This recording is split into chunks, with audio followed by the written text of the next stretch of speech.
మనకి ఈ చలికాలంలో బాగా యూజ్ అవుతుంది కదండి, అదేనండి స్వెటర్.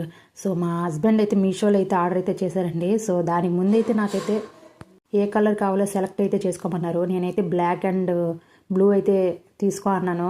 సో మా ఆయన అయితే ఇంకా నా మాట వినరు, తనకు నచ్చింది మాత్రమే తీసుకోమంటారు.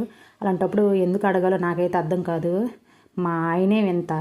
సో ఇంకా ప్రోడక్ట్ కూడా చాలా బాగా వచ్చింది. నేనైతే అనుకున్నా ఈ కలర్ ఎలా ఉంటుంది ఏంటా అనేసి. సో చూసేటప్పుడు మరి చాలా బాగుంది ఈ క్రీమ్ కలర్ అయితే. నాకైతే భలే నచ్చిందండి. ఇంకైతే వేసుకొని అయితే చూపించాను, సైజ్ కూడా కరెక్టే సరిపోయింది. ఏ ఐటమ్ అయినా చూసాక కాదండి, దాన్ని వేసుకుంటేనే దాని లుక్ ఏంటో తెలుస్తుంది. నేను కూడా ఇంకా చూసిన వెంటనే ఏంటబ్బిలా ఉంది అనుకున్నాను, కానీ వేసాకైతే చాలా బాగుంది లుక్ అయితే. మీషోలో ప్రోడక్ట్స్ అన్నీ బాగుంటాయండి. సో కొంతమందికి అలా డ్యామేజ్ అయ్యి రావచ్చు, కానీ చాలా వరకు నాకైతే భలే వచ్చాయి ప్రోడక్ట్స్ అన్నీ కూడా. సో మీరు కూడా ఒకసారి ట్రై చేయండి. చాలామంది వ్యూస్ చూస్తున్నారు కానీ అసలు లైక్ అండ్ సబ్స్క్రైబ్ చేయట్లేదు. Please like and subscribe and more videos అండి. సో ఎలా ఉందో ప్లీజ్ కామెంట్ అయితే చేయండి. Okay, bye.